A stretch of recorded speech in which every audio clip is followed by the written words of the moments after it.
continually characterized me as a crackhead and prostitute instead of commenting on the actions that I have taken as a leader.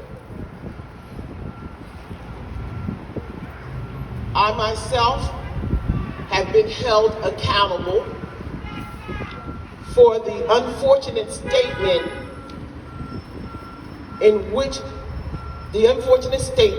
in the past which was insensitive toward the Jewish community. And I don't have to look at this paper to talk about this statement. Back in September of 2019, I made a statement and I used the terminology, Jew her down. My ignorance is and was inexcusable. When I thought that I had been insensitive to any culture,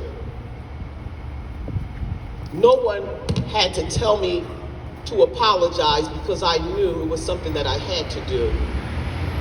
Because as an African American woman, I witnessed what discrimination means. I witnessed what racism can do to a culture. And so that statement, which will travel with me throughout my entire life like the scarlet letter A, no matter how much I apologize, I had to remember that someone was affected by that statement. And so I took some courses, some sensitivity courses, because I needed to improve my attitude and think about what I say, and the consequences of what I say. And so I stand before you here today to let you know that no matter whether or not it's a statement that we have used over the years in the community, it's a statement that hurts. And so when I made that statement, I had to own that statement, and I had to seek the necessary training to make me a better person. In my heart, the only thing that I was trying to bring to the public was that the young woman had screws in her ankle, and they waited for 10 years to resolve the case, and she walked out with screws and bolts in her ankle for the rest of her life with $22,000, and half of that was going to the attorney. That was the point that was missed. And the reason that that point was missed is because the term that I used to express it. Because we should have been talking about the young lady. We should have been trying to find out where she was at with $22,000 and 25% of that going to the attorney, and if she needed some support from the public and from the community. But because I used that terminology, that was overlooked. And for that, I apologize, because she's in a situation where she might need our help.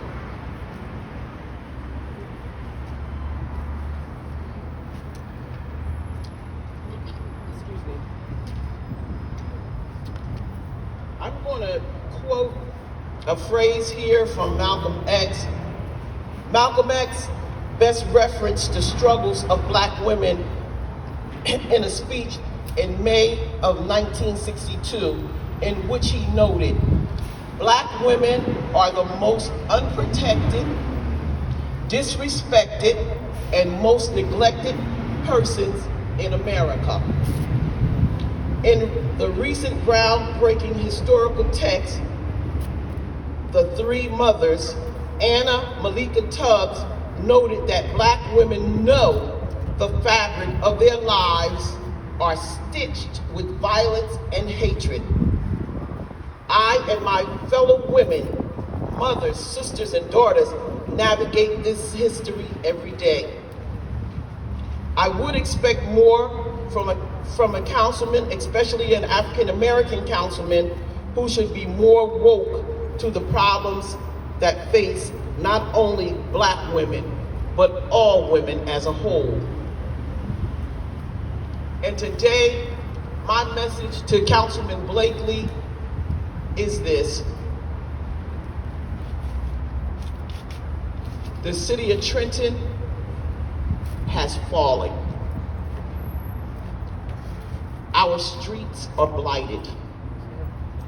Our homeless have increased tenfold. Our children are home with virtual learning. Our children are home being abused. Our children are home being starved to death. 2 days ago, a young 10-month-old baby died at home.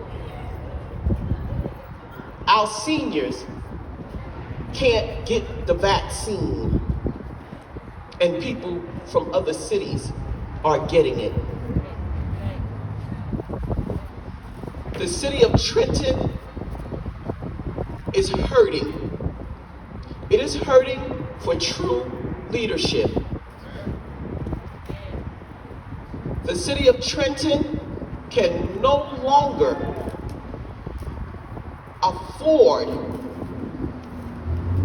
for the elected officials, including myself, to start this bickering and small-mindedness. There's too many things that have to be done. They're trying to come in here, and they definitely want that water department, because that water department belongs to you, the residents of the city of Trenton. They want that water department. They're not trying to even settle the union contract. With the Trenton union workers haven't had a contract in 2 years. So you allow yourself to be used, that you would carry their water? Do you understand what they have done to you, my brother? They have allowed you to carry their water against me, and now they have thrown you under the bus. Now they have taken you and put you on the front page of the newspaper to end your career. And I'm going to tell you this, Councilman Blakely, I am not here to ruin your career, because you're doing a good job of it yourself. What I'm saying to you is look around you, brother. These people are not your friends. Every time you leak an article to the Trentonian, do you think those people over at the Trentonian are your friends? They have thrown you under the bus, and they used me to do it. So they said, hey, we'll get 2 in 1. We're gonna take both of them down together. We're finished with him. He no longer serves our purpose, so we're gonna get rid of him too. Because they know this. One thing about whomever is calling the shots, they know this. If you go against Kathy McBride in the city of Trenton, you are going up against a force.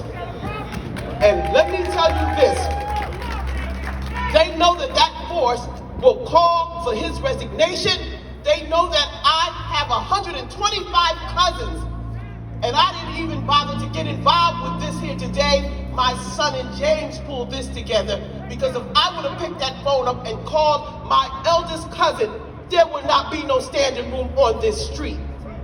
So I want to say to the brother, don't let them use you, Jarrell.